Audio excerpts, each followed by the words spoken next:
my name is Anchalika Kijkanakorn. I'm talking to Renae today about all the things that she wants to talk about travels and leisure, lifestyle, luxury hotels, and all the travels that's happening now in the area.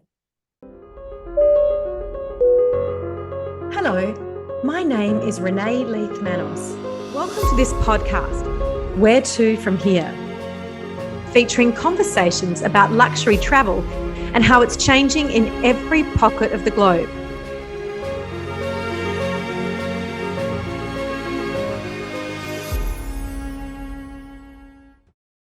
So today we're going to Bangkok, and anyone who watches my show regularly knows I am a huge fan of this amazing city, which is just packed with incredible luxury hotels, many of them new, and amazing restaurants. Now, Anchalika is an amazing woman. She was the first Asian head of small luxury hotels globally and the first woman.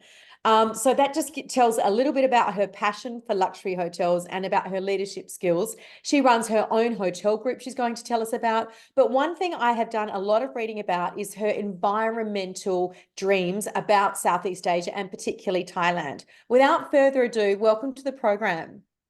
Thank you for having me, Renae. No, it's really lovely to meet you. But firstly, tell us about your hotel group and how you got involved. Well, we have currently we have 4 hotels within the group. The first one is Aleenta Phuket-Phang, which is my first love. It used to be our beach house, and I turned it into a small little place where you can go and hide from everything. It doesn't even have a TV because that's how I used to spend my childhood on the beach. Beautiful. And it's a tiny little place, really, really quaint. And it's been 20 years, it's 20 years old now, but it is one of those places that, you know, it's very bohemian, very close, not that far. I was actually just there yesterday. I just came back from there yesterday. So where is it in relation to Bangkok? It's about 3.5 hours south of Bangkok Okay. by car. Yeah. So you can easily just drive there in the morning, and you know, So the you don't nearest have town, just I'm trying to near picture. to Hua Hin. Oh, yeah, Near, yeah, Hua Hin. I love Hua yeah. Hin. That's Yeah, where it is really good. Yeah. Shiva Song, the Yeah, healthy treats in Hua Hin that I've been to. There's a great exactly. continental there. So and that used to be the place where Thai royals would have their holidays. That's exactly, well, you know everything. Yeah, that's I don't great, know Renee. everything, but I do love Thailand. I really love Thailand. Exactly. So Pranbury is a little bit further out than Hua Hin. It's about 20-30 minutes along the same coast. So it is not as developed as Hua Hin, if you can count Hua Hin developed, but it's a little bit further out, so a little bit more bohemian, and everything is it's a tiny little, I want to call it, it's a tiny little village on the Right. sea. Yeah. And then Beautiful. you've got a lot of like now it's grown into a place where a lot of the Thais have their holidays homes. So dotted along the coast are 2, 3, 4 bedroom villas. And mine is one of the first, actually probably the first hotel, not house on that beach. And Oh, so now there are many, many villas along the beach. We operate my family's beach homes turn into a 5 bedrooms hotel. And then we cool. built 10 more rooms a little bit further away. And then we have 2 or 3 other villas that we operate, that we Around let there. out. So it's just when you come to Aleenta in Phuket, it's almost like coming into a Aleenta experience, a little village, because none of our, like, some of our rooms are connected to is within the same area, but then you have to take a little bicycle, which we have for people to use, to take the bicycle to another area of the hotel. So you would Awesome. cycle and then go to a restaurant, and then you will cycle and then go to our organic farm, and then you could walk from the organic farm to the chicken coop and then collect the eggs, and then you cycle back to the restaurant and then get the chef to cook for you. And then you can cycle a Yeah. little bit to our bakery, which is really, really famous. It's it's got like 4.8, 4.9 Google review, because everybody who comes by has to on their bicycle, because there's a lot of people cycling from Hua Hin down to here and Right. back. Yeah. And so it's kind of like it's one of those stops that you have to do. So you come over from Hua Hin, cycle over, and then they all stop at the bakery How and load some gorgeous. carbs and then go back to Hua Hin. It's really fun. It's not like visiting a hotel. It's Yeah. almost like visiting a village. How Yeah. beautiful. And of The whole course, thing is an boutique experience. hotels are Yeah. massive. I mean, I just published a story on my website about boutique hotels to stay in England, because we're just getting Uh-huh. so many requests for information on Yeah. boutique hotels. And I did not know they existed in Thailand. Yeah. Well, Well, people not to a used to, luxury standard, not to a high standard, you know? yeah. It's really funny you said that. People would tell me that Aleenta was the first boutique hotel in Thailand. And I think it might be, because this is like I opened it 20, how many years ago? 22, 23 years ago. And Wow. nobody could believe that I could open. So at the time when I opened the hotel, it's got 10 rooms. Mhm. And I really modeled it after, when you were saying people were looking for boutique hotel in England. I Yeah. used to live there. And when I used to live there, every weekend, I used to have this little Bible. It's a book. This is before Mhm. internet. You know, this is Wow. I did have a book. And I will tell you, I don't know if this is a free advertisement, but it's called Special Places to Stay with Beautiful. Aleenta Saudi. Yeah. And this was my Bible. And I would, like, every weekend I would open and I would pick the one that I like. And then I would drive there and spend the weekend. And then I would drive back, because I used to work in London.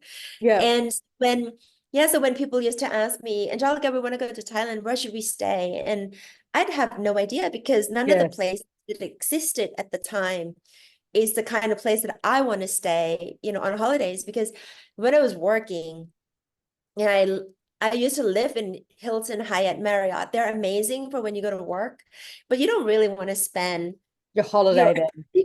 no. So nothing's wrong with them, but it's just not the kind of place you think of when you want to have a day Especially with off. your family, especially with your family. Yes. Yes. So that's what got me into years later, when I wanted to uh retire from my other life.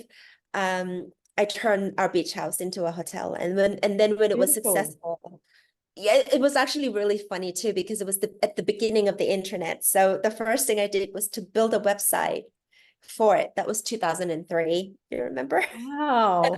Wow. So you were I a built a website. pioneer in that space. Yeah, and then Pioneer of because boutique hotels and a pioneer of websites for hotels. yeah. So it was full. It was full way before, like in advance, because people were looking for, and the front page, it would say a special place that's not too far away, because nobody still know where Pranbury is, Yeah, that's it. So Tell us about your previous life in London and in Europe, because you were out of Asia for quite a long time, and tell us what you were doing there. yeah, I was sent to school in Texas when I was 15, 14. Yeah. And it was Why Texas, like of all places? my it was the cheapest, best state school system in the US at the time. I think Wow. still is, yeah. So cost of living in Texas is not as high as, say, in California, where it's Mhm. very popular with Asian, all the international students. Um, and the state school at the time when I was still going there, you could go to high school for free in the US if you own a house. And so my family bought a house in Texas. And then, a generation of us went to school there. So that's how we did it. But what was it like for a young Asian woman growing up effectively in Texas? Oh, it was wild. It Did you was ride wild. the horses? It was crazy. I Did was you about become a the only cowgirl? I did, yes, I did. I did the whole thing. I did the whole thing, tailgating, everything. Did you have an But it was American really, boyfriend who wore like yeah, I a did. I did. Yeah. And he had a shotgun in the back and with a pickup truck. He had a brilliant? pickup truck. He had a pickup truck, and then with if you flipped over the back seat, it was so funny because the one time he was helping me move with his other friend, um, and we had two pickup trucks with my finished furniture in the back, and then they were like racing down the country road.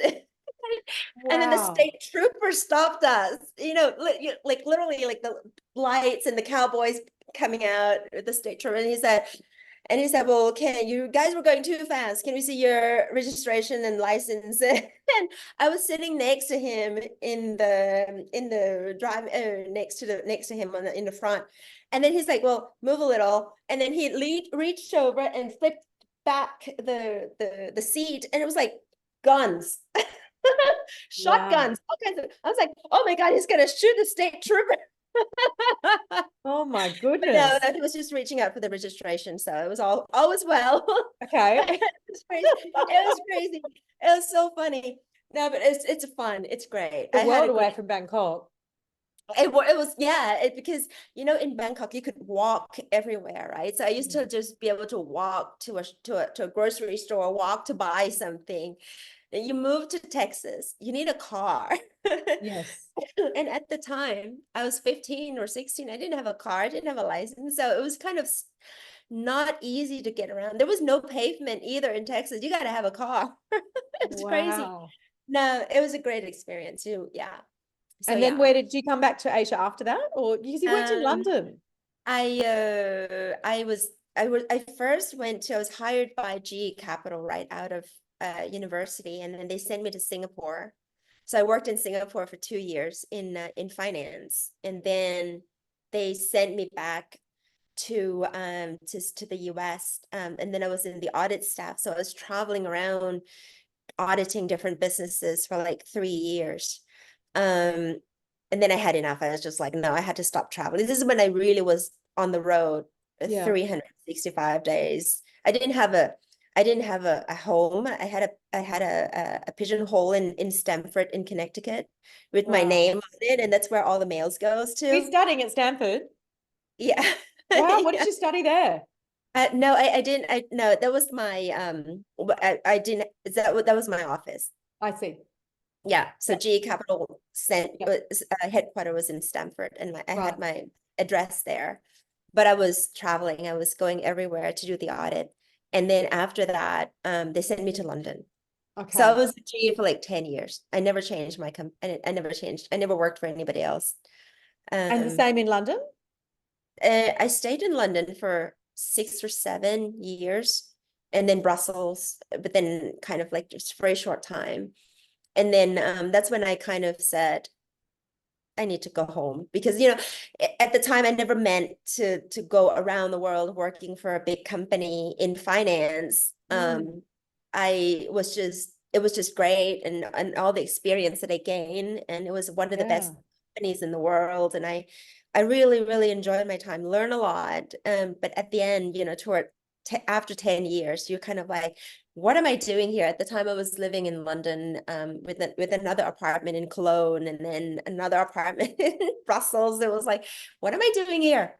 And did you were you married by then or? No, I wasn't married. And then I got married after I came home. After 3 years, I met someone here. Yeah. Wow. So was it always your intention to end up back in Bangkok? Because I mean, you had a lot of opportunities to really create a life in America or in London or Europe. Yeah, no, I wasn't there was no real plan. But at the time when I decided to come home, um I I I wanted to start something that I with my hands, when you work for such a big gigantic company, everything that you do you don't really feel or know how it affects anything. Yes. And I like the idea of everything happens and stop with my decision. And if I can, and also I wanted to create something Yes. that I can be proud of, that I want, that I Yes. like. And so yeah, so that's when I came home. Wow. What an amazing life, even before your now life. And we're going to talk more about the hotels, but I really want to talk to you about the environment because I lived in Indonesia for a number of years. I Yeah. really love Southeast Asia and I run a hotel consulting business. And I'm often asked by hoteliers to go in and give them feedback about their new properties or about their expanding group. And one of the most common things that I'm now saying is it doesn't matter how good your hotel is, there is rubbish everywhere. There is a lack of education, and Indonesia particularly, Yeah. children at schools are not educated to put rubbish in the bin. They're not Yeah. educated about the damage they're doing to the creatures in the ocean, etc. Talk to me about what you're doing, re this problem. Gosh, so many things. So the first thing that I did when we started the hotel was to start the Pure Blue Foundation Pure because blue, yeah. yeah, because I don't want to come into these beautiful places that I love and become part of the problem. Yeah. So as a pledge, for me, myself, and also my team to understand why we're here, what do we want to do? We want to keep this place clean and keep this place pristine and beautiful so that we can keep working here into the future. Yeah. But the reason why I started the Pure Blue is because I don't want it, and I call it Pure Blue and not Aleenta or anything or something that associated with me, is because I want everybody else to feel like they can join us. I'm not doing Yes. it for the hotel, but I'm doing it for us. For a better And world. For a better world. yeah, because everybody, and I almost have to talk to everybody in the local community in a sense, in a language that they would understand, which is, if you keep this pristine, people will continue to come and see you and visit you. But if it's become a mess, or if you destroy it along the way, we're very good at it. Thai people are. We're much better now, but we would discovered a beautiful place like Patong or Phi Island, and then we would just destroy it because we overuse it and we don't know how to take care of it. So I definitely do not want, especially my first hotel is Yes. the place where I grew up, like where my family has a beach holidays. Yeah, yeah. Um, So what are the steps? What are yeah. you actually implementing? Are you educating people? Are you implementing programs?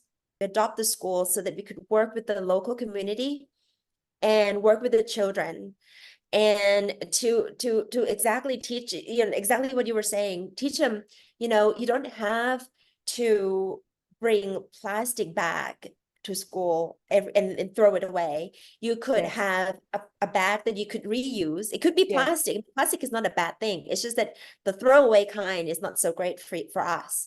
that's right. Let's not buy plastic water bottle. Let's just get you a proper water bottle that you can reuse and clean and reuse again. Fantastic. Let's put in water fountain in the school so that you can refill your Hydrate. water. Yeah, Let's have some fun to change the filter in this water bottle refiller. You have to kind of keep thinking why they're not. So one of the biggest drive that I have right now is single-use plastic free. All of our hotels has become single-use plastic free since 2018. Now, hang on. Let's just say that Yeah. again. That's not a small thing. So Yeah. four of your hotels Yeah. are all single-use plastic free Yeah. since And 2018. yes, and I think we're the first. I think we're the That's why I'm first. stopping you. This is not something to glide over. Congratulations. That's Thank you. huge. That's Thank huge. you. And has there been a Yeah. big response from Thailand, from other hoteliers saying, wow, how can we too adopt what you're doing? I think, well, no, yes, I mean, a lot of the hotels are now trying to do it. I still haven't seen too many that claim to be single-use plastic free like us, but we're Yeah. really, really proud of this. My team is so behind it. But it's an ongoing process because it's the whole country hasn't gotten behind it yet. But we're Yeah. getting there. My children go around with the water bottle that they refill, and in their school it's well trained, but not so much because they're going to international school, so it's a little bit Right. different, but Yes, not so yes. much local countryside school where with whom we work with.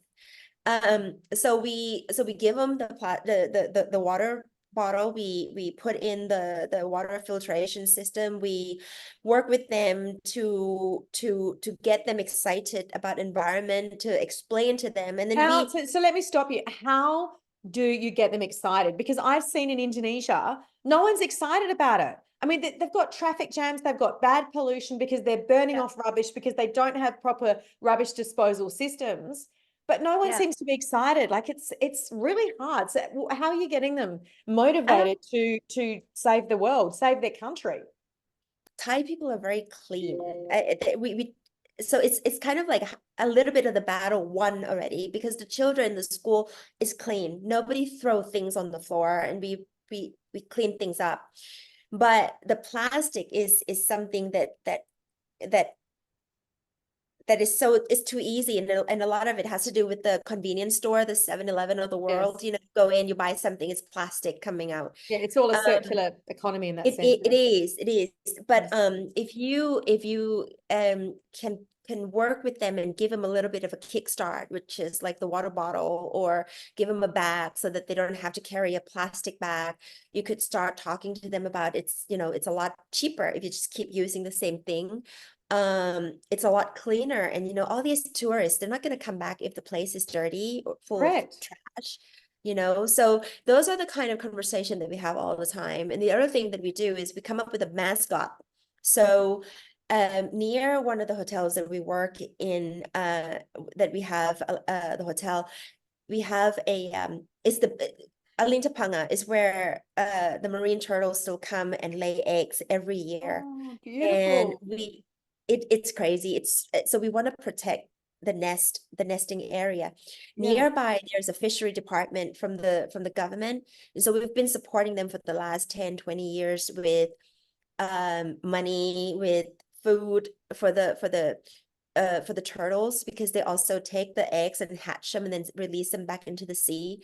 Wow. We support we did one research once with the scientific community, which was really a lot of fun. We put a solar radio GPS thing. I don't even know what it's called. Yeah, on the turtles. On the turtle, to see where they were. And then we had this turtle journey on our website. It was really fun. But after about 6 months, kind of disappeared because I think it fell off. But it was fun.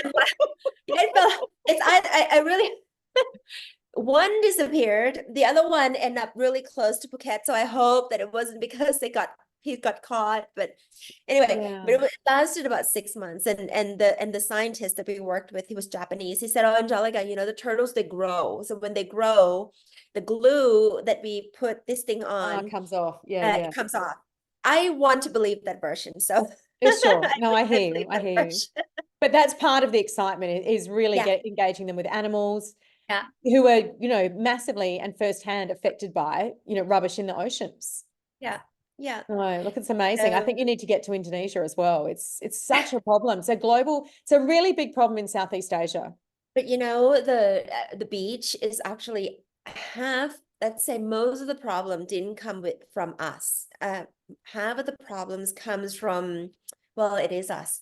It's all the trash that goes around the world, kind of comes around, and then as you know, it circles around, and then it comes from other places as well, and then get washed up to the shore. Well, that's what I'm saying. This is a Southeast Asia problem. You can't separate this problem country by country. That's why I'm talking to you, because I do speak to a lot of people in Indonesia about it, and a lot of them are hoteliers, and a lot of them have a lot of power, but they're not doing anything because I think they don't know what to do.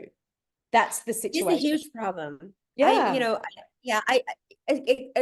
Aside from cleaning our beach pretty much every day, and then we do the beach cleaning once a month with the local community. But it's not something that you can win, because every day that's a band-aid solution, with respect. That's a band-aid. No. You want the rubbish not to be there in the first place. We need to stop doing the throwaway culture. Yes. Everything that we have is still throwaway. I'm looking at everything that I use. It's so funny. During COVID, my partner started making his own soap. So now it's one of those things that you do when you don't have a lot of things to do. So he's now making his own soap, right? And so we're using it because it's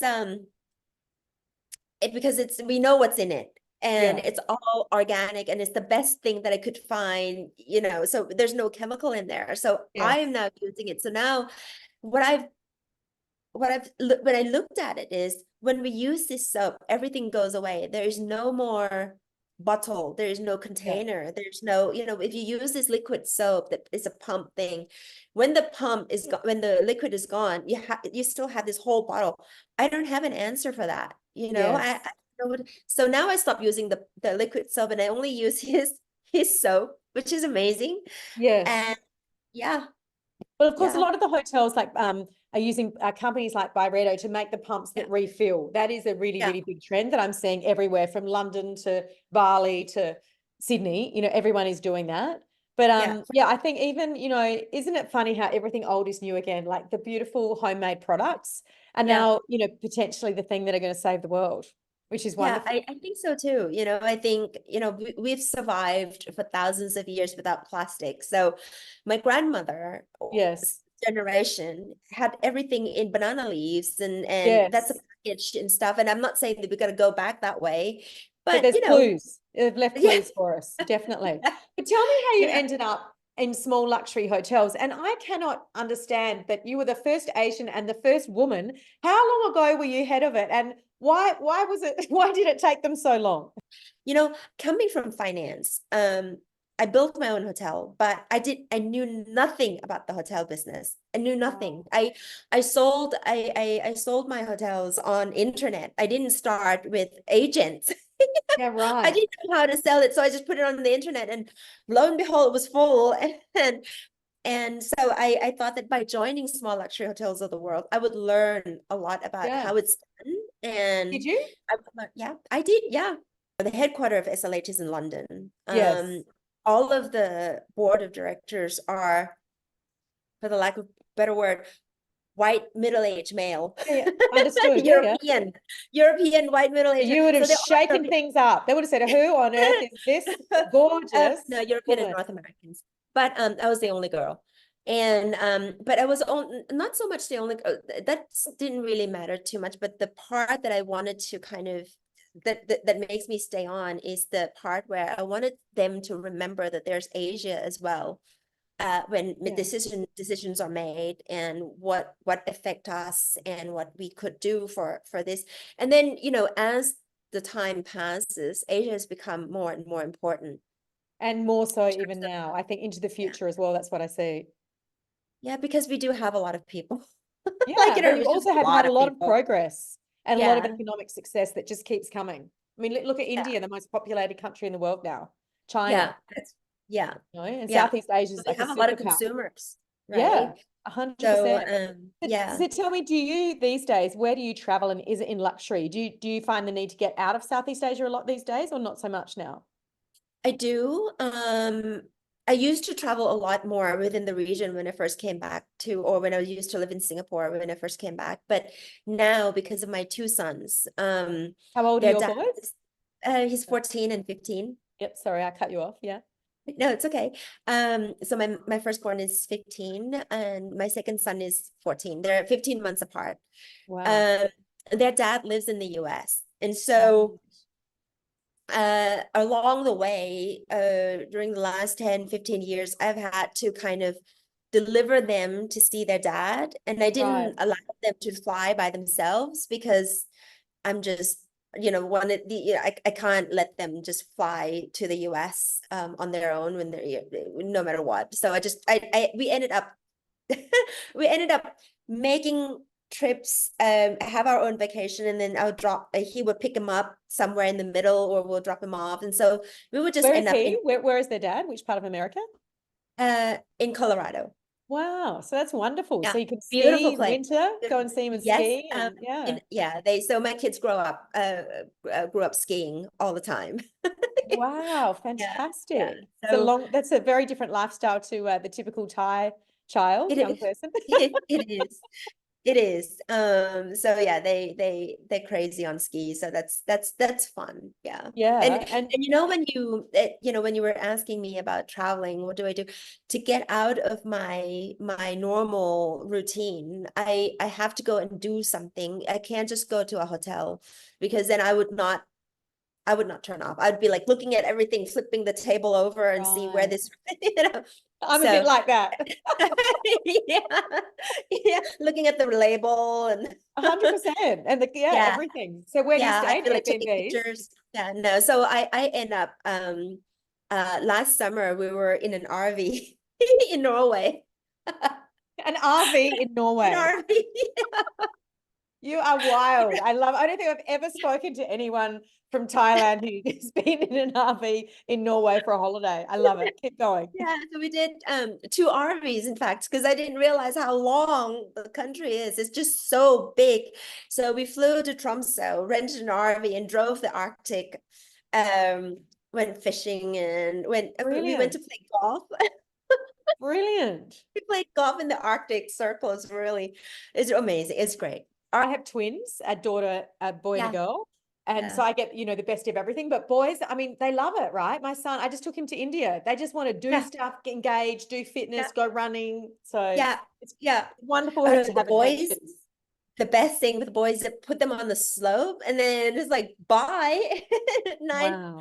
9 a.m. They're gone. They come back exhausted. At 3 is perfect. And you've probably been doing your work. Have you been Yeah. to Australia? I have. I love Australia. And actually, we wanted to do the RV in Australia and New Zealand. That was our original idea, but for the season never quite worked because winter season we were always visiting the other side of the family and skiing. And so then when it was like summer for us, it would become winter. And so we couldn't Yes. really do the RV, so we're just Yes. kind of not there. Tricky. It's like we ended up in Norway for the RV. Well, I think it Yeah. sounds spectacular. Look, I could talk to you all day. You have so many Yeah. wonderful stories. I hope we get to meet. I love Bangkok and I'm often there. So I Oh, hope we you get to please meet. do I'd come. love to visit your Yes. properties. But we Yeah. ask all of our guests where to from here. And it might be what you're doing for the rest of the day, your next holiday, your next project. So where to from here for you? We've just recently opened a new hotel in Chiang Mai. So we're still, Congratulations. thank you. That was just April. Well, it's not recent anymore. It's been a year, but we still feel like it's really new. Yeah. It has just won one of the best hotels for 2024 with Travel and Leisure. Uh, Congratulations. And Chiang yeah, Mai I, is I such a kind big sort of, it's not a new destination, but it's definitely an evolving and growing destination. it is. It's actually a really fun place. Chiang Mai. If you go up there, there's so many things to see and do, and it's not just it's the culture. I Yeah. hate to say that word, the culture, right? Because you're thinking of like somebody coming and doing the dancing thing, but it's not. It's a living culture. Wow. When you go to Chiang Mai, there's so many little places that you can discover um that that people just do things and you look at it and you're kind of like, how do you make a living out of this? Yeah. But they Yeah. don't care because, when you go up there and you feel like people don't do things because they have to. Yeah. They do it because They they want to. want to, Beautiful. because it's nice, Yeah. So you would go up into Chiang Mai and then my partner he rides by motorcycle, so we would like get him on the motorcycle and then we would go into the mountain and then there would be a cafe in the middle of nowhere with antiques, right? And there's a little uh coffee thing, like a glass house with flowers hanging everywhere, antiques everywhere, a little stream running by it, and then they sell coffee. And then there's like nobody else, and you're Oh, like, I wonderful. love this place, it's so pretty, but how do you make a living? Yes. But they probably But don't. They're just happy with less. yes, and that's just one of the places, right? But if you don't even have to go up into the mountain to that. You're in, and then like near our hotel there, you'd go into an area with lots of trees, and then there'll be a guy, a live band, outdoor under the trees playing guitar, and then a lady selling food, and then there's a cat cafe. So have you ever heard of a cat cafe? Yes, I've seen them. I've seen them. They're crazy. They're full of cats. Yeah, you go Great for there. someone like me with no pets. Yes. And then you go there, you can buy coffee, and then you can pet the cat. Yes, yes. It's a bit of a Thai thing. Yeah. Yeah. There's even a couple in Australia now in the Gold Coast. Yeah, my daughter, when she was little, she loved them. Go figure. I know. Look, it's crazy. It's crazy. And then there's another place where all these people sell arts and crafts that they made, jewelry. Yes. So, and then you go into another place. There's this lady who makes chocolate. Yeah. But no, I hear you. It's just so many things you could discover. Well, I have to come to Chiang Mai because there's a couple of hoteliers I've spoken to there, a couple of hotels I'd love to stay. So I'd love to come and have a look. Have to come and stay with us. Congratulations on your award. Thank you. That's huge. It was wonderful to speak to you. Thank you so much for your time. Good luck with your wonderful adventure, saving the world and saving the environment. As I said, that is just so fantastic. And hopefully we can support you in some way with the website and explaining to people and getting your message out there, about protecting the planet. Thank you very much. Thanks, Anchalika. I can't wait to see your hotels. Oh, you have to come over. Absolutely. Have a beautiful day. Thank you. Thank you. Bye. Bye. Don't forget to subscribe here and follow us on Instagram and Facebook for regular travel updates. You can also hear our episodes on Spotify and Apple Podcasts.